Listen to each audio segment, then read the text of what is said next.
أعوذ بالله من الشيطان الرجيم.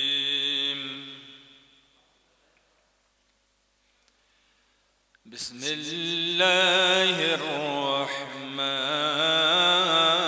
الرحيم.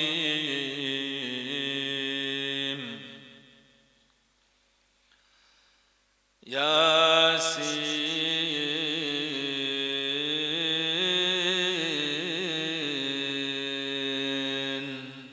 صلى الله عليه وسلم. والقرآن الحكيم إنك لمن المرسلين.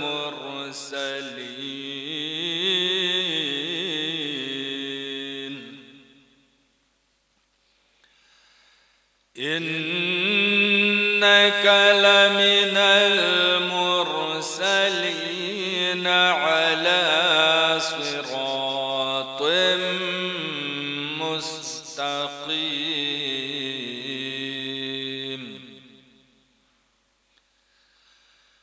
تنزيل العزيز الرحيم لتنذر قوما ما أنذر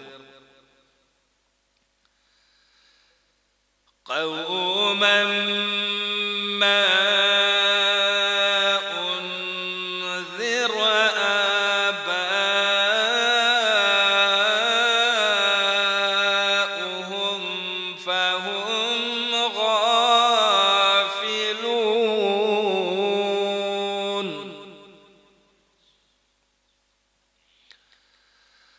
لقد حق القول على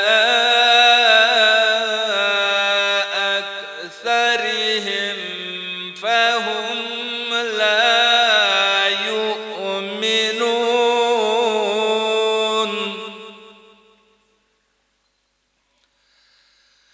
إنا جعلنا في أعناقهم أغلالا فهي إلى الأذقان فهم مقمحون.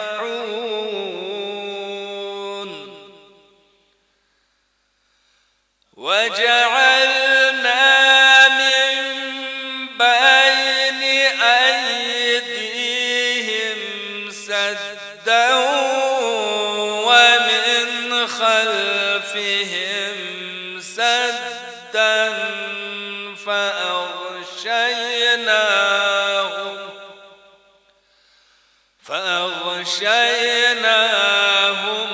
فهم لا يبصرون.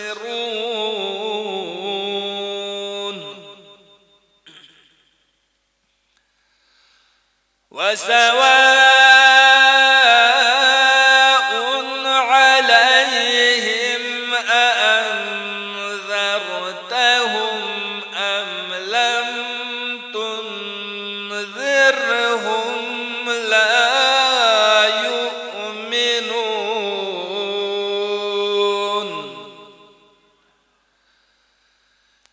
إنما تنذر من اتبع الذكر وخشي الرحمن بالغيب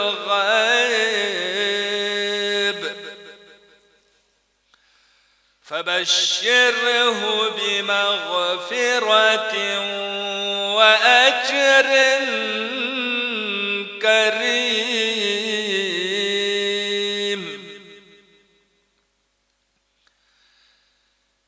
إنا نحن نحيي الموتى ونكتب ما قدموا وآثارهم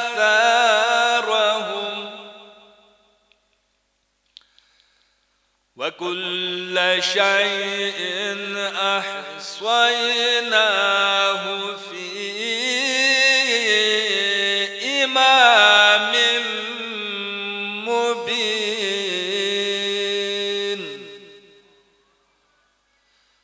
وكل شيء أحصيناه في إمام مبين.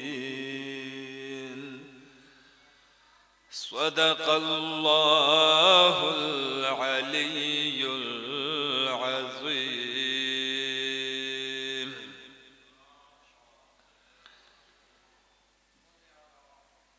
حديث قصة مباركة. أعوذ بالله من الشيطان الرجيم. بسم الله الرحمن الرحيم. روي عن جابر بن عبد الله الأنصاري عن فاطمة الزهراء سلام الله عليها بنت رسول الله صلى الله عليه وآله قال: سمعت أنها قالت: دخل علي أبي رسول الله صلى الله عليه وآله في بعض الأيام فقال: السلام عليك يا بنتي. فقلت: وعليك السلام. قال: إني أجد في بدني ضعفا. فقلت له: أعيذك بالله يا أبتاه من الضعف. فقال: يا بنتي ائتيني بالكساء اليماني فغطيني به. فأتيته بالكساء اليماني فغطيته به وأسفرت أنظر إليه، وإذا وجهه يتلألأ كأنه البدر في ليلة تمامه وكماله. فما كانت إلا ساعة وإذا بولدي الحسن عليه السلام قد أقبل وقال: السلام عليك يا أماه. فقلت: وعليك السلام يا قرة عيني وثمرة فؤادي. فقال: يا أماه إني أشم عندك رائحة طيبة كأنها رائحة جدي رسول الله صلى الله عليه وآله. فقلت: نعم، إن جدك تحت الكساء. فأقبل نحو الكساء وقال: السلام عليك يا جداه يا رسول الله، أتأذن لي أن أدخل معك تحت الكساء؟ فقال: وعليك السلام يا ولدي ويا صاحب حوضي، قد أذنت لك. فدخل معه تحت الكساء.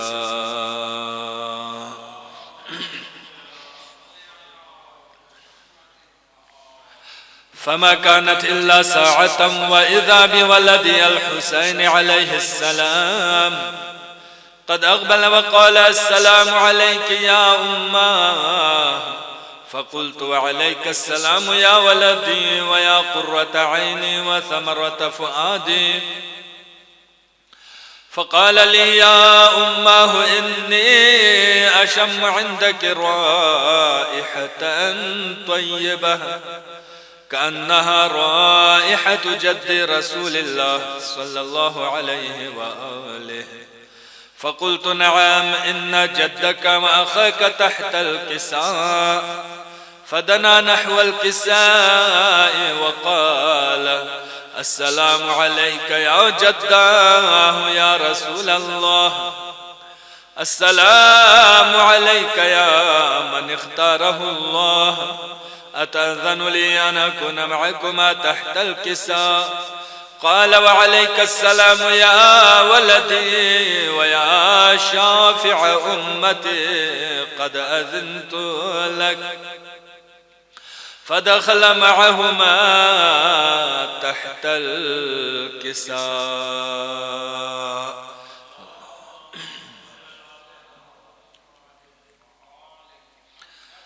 فأقبل عند ذلك أبو الحسن علي بن أبي طالب عليهما السلام وقال: السلام عليك يا بنت رسول الله صلى الله عليه وآله. فقلت: وعليك السلام يا أبا الحسن ويا أمير المؤمنين. فقال: يا بنت رسول الله، إني أشم عندك رائحة طيبة كأنها رائحة أخي وابن عم رسول الله صلى الله عليه وآله. فقلت: نعم، ها هو مع ولديك تحت الكساء. فأقبل نحو الكساء وقال: السلام عليك يا رسول الله صلى الله عليه وآله. أتأذن لي أن أكون معكم تحت الكساء؟ قال له: وعليك السلام يا أخي ويا وصي وخليفتي وصاحب اللواء، قد أذنت لك. فدخل علي عليه السلام معهم تحت الكساء.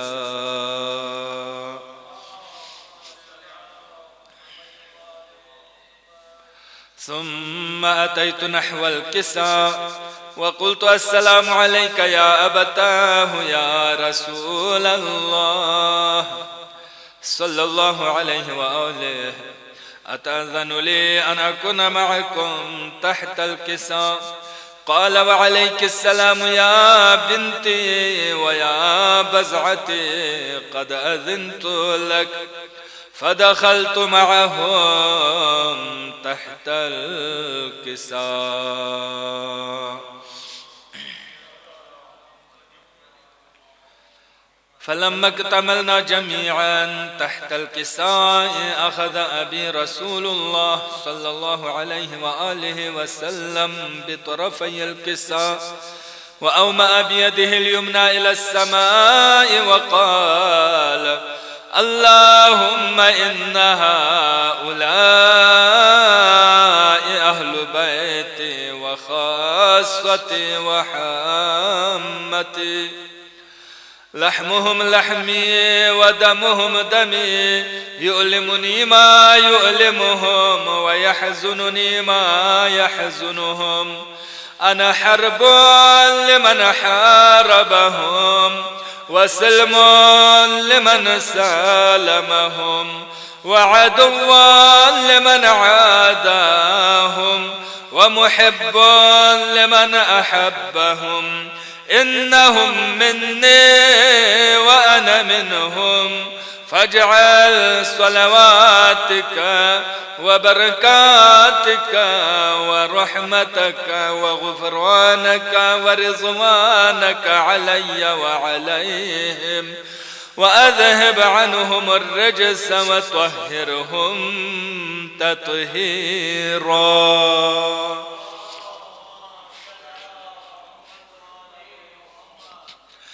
فقال الله عز وجل: يا ملائكتي ويا سكان سماواتي، إني ما خلقت سماء مبنية ولا أرضا مدحية ولا قمرا منيرا ولا شمسا مضيئة ولا فلكا يدور ولا بحرا يجري ولا فلكا يسري، إلا في محبة هؤلاء الخمسة الذين هم تحت الكساء. فقال الأمين جبرائيل: يا ربي ومن تحت الكساء؟ فقال عز وجل: هم أهل بيت النبوة ومعدن الرسالة، هم فاطمة وأبوها وبعلها وبنوها.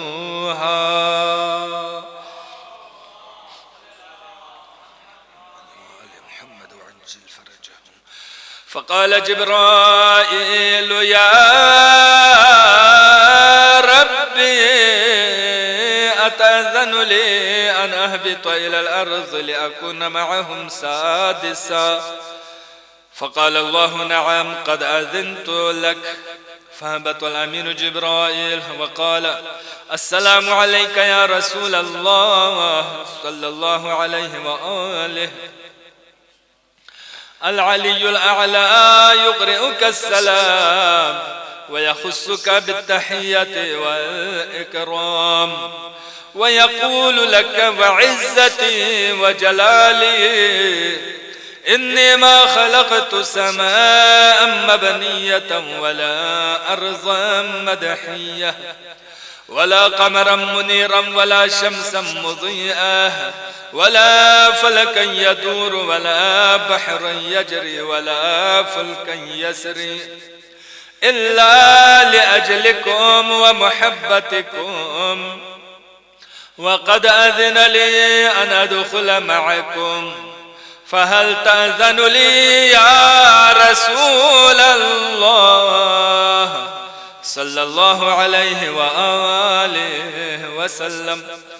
فقال رسول الله صلى الله عليه وآله وعليك السلام يا أمين وحي الله إنه نعم قد أذنت لك.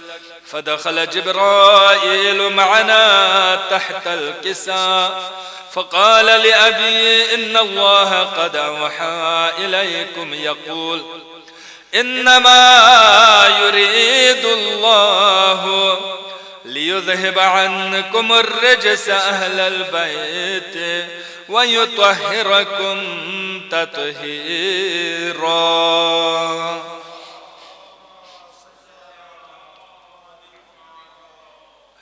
فقال علي عليه السلام لأبي يا رسول الله صلى الله عليه وآله أخبرني ما لجلوسنا هذا تحت الكساء من الفضل عند الله. فقال النبي صلى الله عليه وآله والذي بعثني بالحق نبيا واصطفاني بالرسالة نجيا ما ذكر خبرنا هذا في محفل من محافل أهل الأرض وفيه جمع من شيعتنا ومحبينا إلا ونزلت عليهم الرحمة وحفت بهم الملائكة واستغفرت لهم إلى أن يتفرقوا. فقال علي عليه السلام إذا والله فزنا وفاز شيعتنا ورب الكعبة. فقال النبي صلى الله عليه وآله ثانيا يا علي والذي بعثني بالحق نبيا واصطفاني بالرسالة نجيا ما ذكر خبرنا هذا في محفل من محافل أهل الأرض وفيه جمع من شيعتنا ومحبينا وفيهم مهموم إلا وفرج الله همه ولا مغموم إلا وكشف الله غمه ولا طالب حاجة إلا وقضى الله حاجته. فقال علي عليه السلام إذا والله فزنا وسعدنا وكذلك شيعتنا فازوا وسعدوا في الدنيا والآخرة ورب الكعبة. اللهم صل على محمد وآل محمد وعجل فرجهم. أما بعد فقال رسول الله صلى الله عليه وآله وسلم بسم الله الرحمن الرحيم إن الله يرضى برضا فاطمة ويغضب بغضبها. صدق الله وصدق رسوله الكريم. مومنین اکرام عزاداران جناب سیدہ فاطمہ زہرا سلام اللہ علیہا 2-4 منٹ آپ کے گوش گزار چند عرائض، چونکہ روز وفات کہیں روز شہادت کہیں مادر حضرت عباس جناب ام البنین سلام اللہ علیہا کا یہ دن ہے۔ مجلس اعزاء بمناسبت شہادت حضرت فاطمۃ الزہرا سلام اللہ علیہا، دونوں ہستیوں کے شہادت کے ایام کی مناسبت سے زیادہ دیر زحمت نہیں لوں گا، تلاوت اور حدیث قصہ کافی وقت آپ کا لے چکا ہوں۔ فضائل حضرت فاطمہ زہرا جو ہے وہ پہلے ہی ہم اعتراف کرتے ہیں کہ ہماری حیثیت اور اوقات سے بڑھ کر ہے کہ ہم بیان نہیں کر سکتے، لیکن چونکہ ایمان کی تکمیل کے لیے اور دنیا آخرت میں رضائے رب کے حصول کے لیے ضروری ہے کہ آپ کا تذکرہ اور ذکر کیا جائے۔ ایک حدیث پیغمبر پاک کی بیان کی ہے، سمجھ میں آ جائیں تو یہی کافی ہے ہمارے لیے۔ فرماتے ہیں کہ اللہ اس سے راضی ہوتا ہے جس سے فاطمہ راضی ہو جائے، اور اس پر اللہ غضبناک ہوتا ہے جس سے فاطمہ ناراض ہو جائے۔ یعنی ساری دنیا یہ دیکھتے ہیں کہ اللہ مجھ سے راضی ہوا یا نہیں، کہیں اللہ مجھ سے ناراض تو نہیں ہے، پھر بھی لوگوں کے پاس یہ پیمانہ نہیں ہے، لوگوں کے پاس کہ وہ یہ دیکھیں کہ اللہ مجھ سے راضی ہے یا نہیں، کیونکہ ایک طرف سے دنیا کے نعمتوں سے مالا مال ہونے کا یہ مطلب نہیں ہوتا کہ اللہ راضی ہو گیا ہے، یہ مطلب نہیں ہے۔ اگر گھر بار نوکر چاکر بنگلہ گاڑی ملنا، یہ نعمتیں ملنا اللہ کی رضا کی دلیل ہوتی تو یہ فرعون نمرود کے پاس ہم سے زیادہ تھے، اور آج کے طاغوت کے پاس بھی ہم سے زیادہ ہے، لیکن مولا کائنات نے بھی واضح فرمایا اللہم صلی علی محمد کہ ان نعمتوں کے زیادہ ہونے کا مطلب یہ نہیں ہے کہ اللہ راضی ہوا ہے، نہیں ہے۔ البتہ مولا کائنات نے ہمیں ضرور ہوشیار فرمایا ہے کہ جب نعمتیں مل رہی ہوں تو شکر کا بجا لانے میں کوتاہی نہ کرنا، کیونکہ شکر میں کوتاہی سے نعمتیں کم ہو جاتی ہیں اور شکر کے ادا کرنے سے اضافہ ہو جاتا ہے۔ اس سے خبردار مولا نے ہمیں ضرور فرمایا ہے۔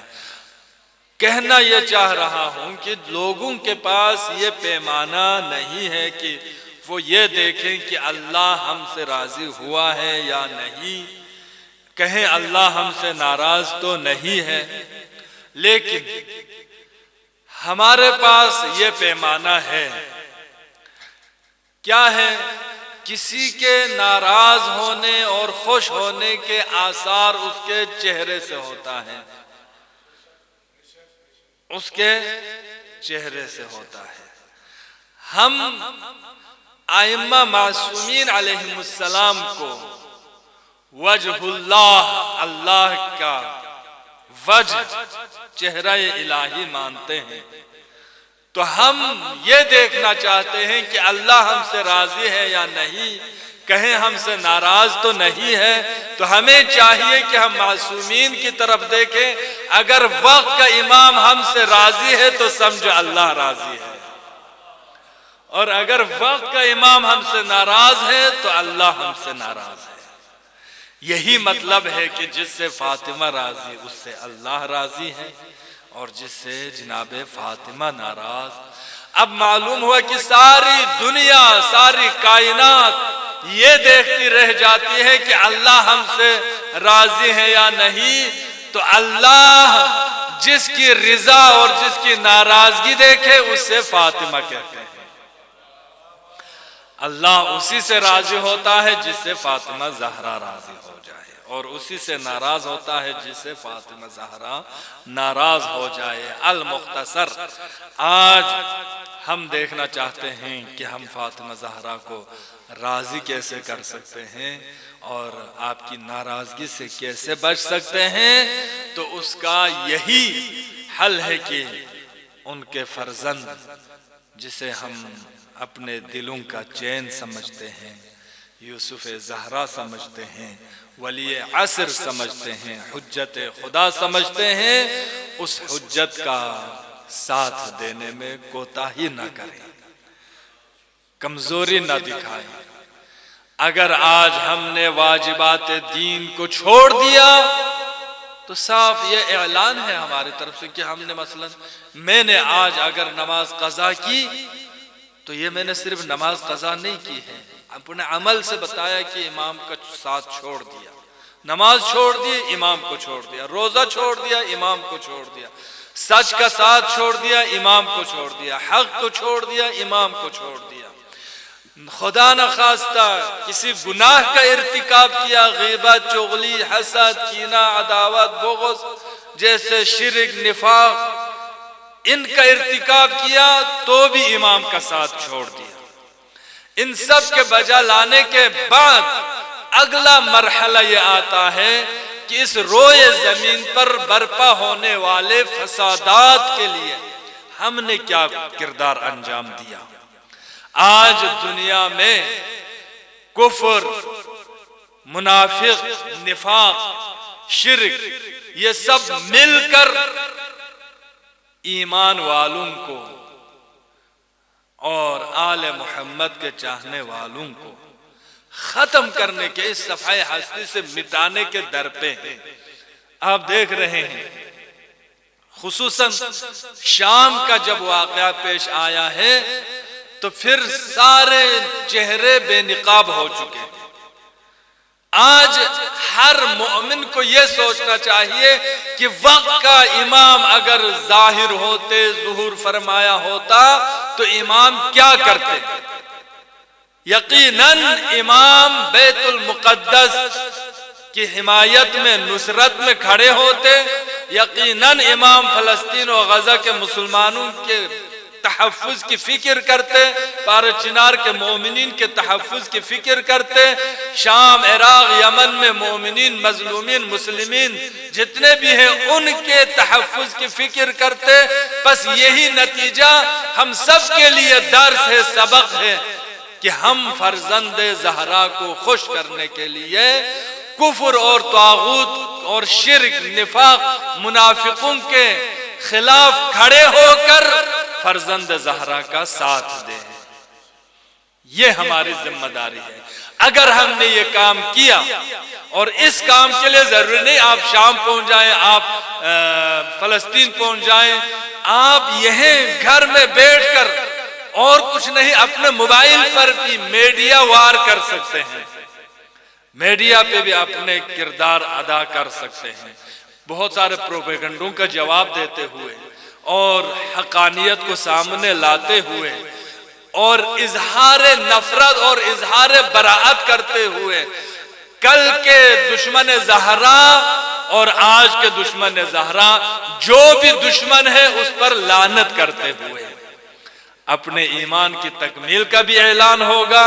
وقت کا امام راضی ہوگا، جب امام میں وقت راضی ہو تو حضرت فاطمہ زہرا راضی، جناب فاطمہ زہرا راضی تو یقیناً خدا ہم سے راضی و خوشنود ہوگا۔ صلوات پڑھیے بآواز بلند۔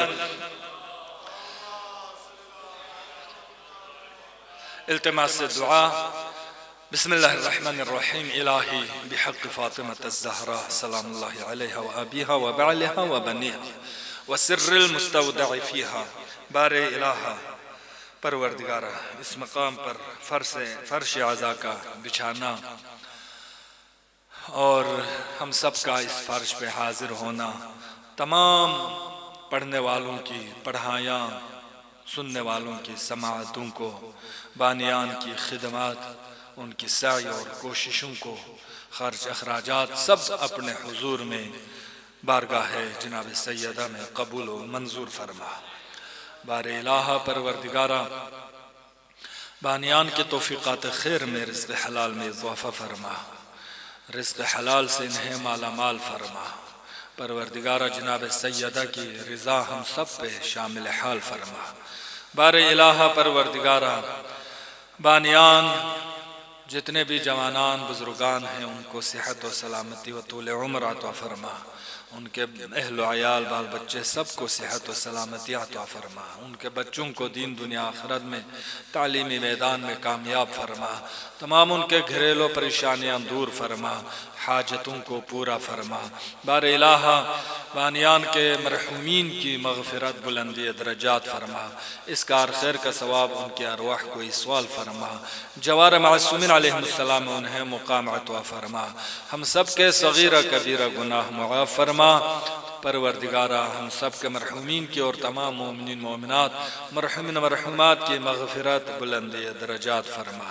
بار الہ دنیا بھر کے عزادار مومنین مومنات کی خصوصاً پار چنار کے مومنین کی جو 2 مہینوں سے محاصرے میں ہیں اور مشکلات گزار رہے ہیں، بار الہ ان مومنین کی حفاظت فرما اور ان کی مشکلیں آسان فرما۔